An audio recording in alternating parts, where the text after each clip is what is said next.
zay zany androany misy andreo tanora izay valo mianadahy izy ireo navita ny stage na géomètre expert roa taona nanaovany stage io amin'ny fianaran'asa dia amin'izao fotoana zao zany izy hiditra eo amin'ny sehatrin'asa dia araka ny voalazany lalàna 2011 005 tamin'ny 1er août 2011 dia tsy maintsy manao fiainana izy ahita amin'ny cour d'appel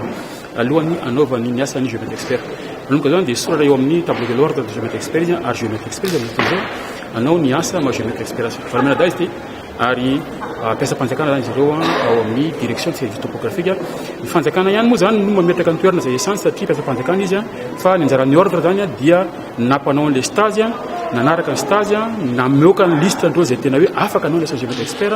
ary nantondra azy teto amin'ny fitsarana anao ny fianianana dia janony eo zany ny asan'ny ordre fa ny famindefatra azy amin'ny toeram-piasana dia ny fanjakana nefa ny ordre koa indray dia manara-maso ny fanatanterahany ny asany ama géomètre expert azy zany hoe hitantsika tsara teto hoe nisy fianiana hoe anaja ny lalàna anaja ampiseho toetsaina firalahina amina sambo géomètre expert ka raha sanatry zany misy zany mivoana amin'izay voady nataon'izay reo géomètre expert reo dia miverina ny ordre manitsy mampahery moa zany ary raha ohatra moa ka tsy mety zay dia tsy maintsy hiditra amin'ny fampiarina ny fitsipika mifehy ny ordre ihany zany zay fiapetra voalohany zany aloha zany dia tsy maintsy ingénieur géomètre topographe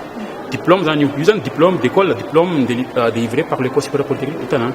efa vita zay zany no entiny miditra mangataka manao stage géomètre expert eo amin'ny anivon'olo lavitra ny lavitra no mametraka azy manao stage izy no mifidy ny encadreur na maître de stage dia manao stage izy mandritra ny roa taona ary isaky ny enim-bolana izy dia manao rapport ny fivoarana zany stage zany dia mifarana zany dia ny lavitra manangana mametraka ny commission manao évaluation hoe afaka ho géomètre expert zay sa tsia amin'izao fotoana zany zany hoe 5 zany izay dimapolo any amin'ny fanjakana ary 5 amin'ny sehatra tsy miankina amin'ny fanjakana dia nisy amin'ireny valo ireny miampy valo zany eo amin'ny fanjakana dia lasa 7 amin'ny 20 any fanjakana 5 amin'ny 20 sehatra tsy miankina 3 amin'ny 20 amin'ny zany fotoana zao tsy ampy zany zay rehetantsika satria Madagascar tany be etetikotsika hoe France resaka tany resako France ataontsika hoe kely Madagascar 550 000 kilomètres carrés Madagascar 594 ny France efa misy 2 arivo ny géomètre expert eto Madagascar dia mbola 3 amin'ny 70 hitantsika amin'izay zany fa ary ny kabeazan'ireo géomètre expert dia eto amin'ny rivo daholo ka zany manana tetikasanay dia anokatra zay fifanana satria fifanana formation spéciale momba ny géomètre expert zany ao amin'ilay sekoly le hoe école spéciale de géomètre expert zay anofana géomètre expert mandritra ny roa taona zany hoe miditra stagiaire avy zany dia misy stagiaire io dia manao sady manao stage izy zany tonga dia pratique io dominante pratique 75% fotoana laniny ao pratique 25% amin'ny théorie dia izy zany any amin'ny cabinet de géomètre expert izy manao ny stage dia avy izy manao théorie amin'ny école spéciale de géomètre expert dia vita zay stage zay dia manao mémoire de fin d'études mandritra ny enim-bolana eo amin'ny 3e année zany izy manao mémoire de fin d'études dia manao soutenance an'le mémoire eo anatrehan'ny jury zay composé de géomètre expert zany amin'izay fotoana zay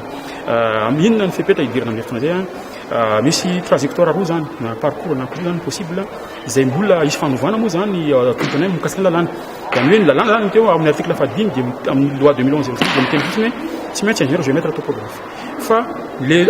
tiana tompona dia hoe ho an'ireo tsy ingénieur géomètre topographe dia tokony mety koa zany parcours faharoa dia hoe manana ny diplôme de géomètre expert foncier io diplôme de géomètre expert foncier io zany le école spéciale de géomètre expert no délivrer azy iarahana amin'ny gouvernement zany hoe tokony misy arrêté ministériel amoaka an'izay amin'ny raha ny any France ohatra ndrasika dia arrêté ministériel ny enseignement supérieur mamoaka ny mametraka ny fiofanany géomètre expert foncier DPLG zany hoe reo an'ireo tsy ingénieur géomètre topo zany dia manaraka an'izay fiofanana zay izy dia manao le mémoire de fin d'études dia ny gouvernement malagasy am'izay manome azy ny DPLG na diplôme délivré par le gouvernement géomètre expert foncier dia afaka miditra ao anatin'ny lafitra géomètre expert